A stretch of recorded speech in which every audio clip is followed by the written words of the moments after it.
Адамга эң кыйын нерсе бул күн сайын адам болуу. Мына ушундай философиялык терең мааниге ээ сөздөрдү айтып кеткен улуу жазуучу Чыңгыз Айтматовдун 85 жылдыгына арналган иш-чаралар Ош шаарында дале болсо уланууда. Кезектеги иш-чара катары Ош мамлекеттик университетинин орус филология факультетинде окуу жайлар аралык студенттердин ортосунда илимий конференция болуп өттү.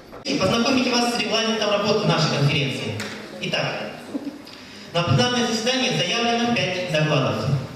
Цивилизациянын өнүгүүсүндөгү адамзаттык жана маданий баалуулуктардын багыттары деп аталган бул илимий жыйналыш кыргыз, орус жана англис тилдеринде болуп, катышуучулар докладдарды окушту. Моего доклада «Эпос монах в творческой судьбе» Чингиза Айтматова и Тургунбая Садыкова. Мындай конференциялардын болушу студенттердин илим жактоосуна чоң стимул жаратат. Анткени көптөгөн таланттуу жаштар мына ошого окшогон илимий жыйындардын жоктугунан өз мүмкүнчүлүктөрүн көрсөтө албай келишет. Бирок биздин эң негизги максат студенттердин руханий жан дүйнөсүнө байытуу дешет уюштуруучулар. У нас цель конференции приобщить студентов. Биздин негизги максат студенттерди Айтматовдун чыгармачылыгы менен тааныштыруу. Жөн гана окуп койбостон улуу жазуучунун чыгармаларын тереңдеп анализ жүргүзүүгө үйрөтүү.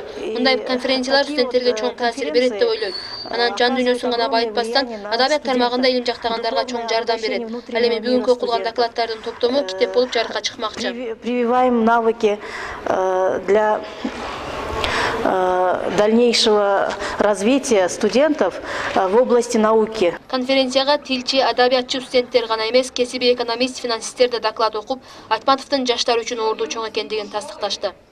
Бул конференция студенттер үчүн өтө чоң мааниде.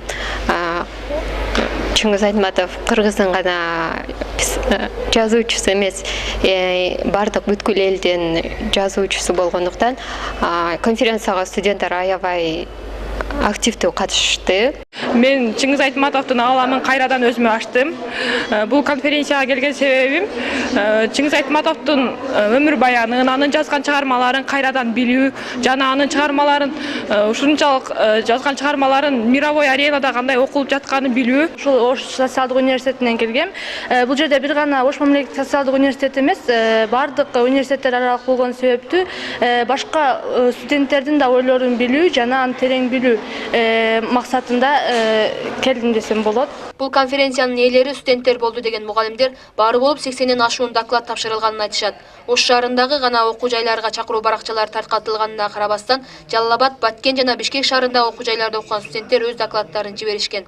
Приняли участие, спасибо, конечно, вузам нашим. Бүгүнкү конференцияга катышкан шаардагы баардык окуу жайларга ыраазычылык билгизебиз. Шаардагы жогорку окуу жайлардан сырткары Бишкек шаарындагы Кыргыз Славян университетинин, Жалал Абад жана Баткен шаарындагы окуу жайларда окуган студенттердин да докладдары бар. Университета города Бишкек, Кызылкийского гуманитарно-педагогического института. Адамзат качан чечет, качан коет, канткенде адам улуу адам болот деп айтып кеткен Айтматов ар бир адамдын инсан болуп калыптанышына чоң таасир тийгизет. Ошондуктан улуу жазуучунун талантына таазим эткен адабият сүйүүчүлөрү жалпы коомчулукка Айтматовдун аламын жар салып келишет. Кенжебек Маматсадыкова, Тилек Адинабеков, Чагылган Продакшн студиясы Ош шаарынан.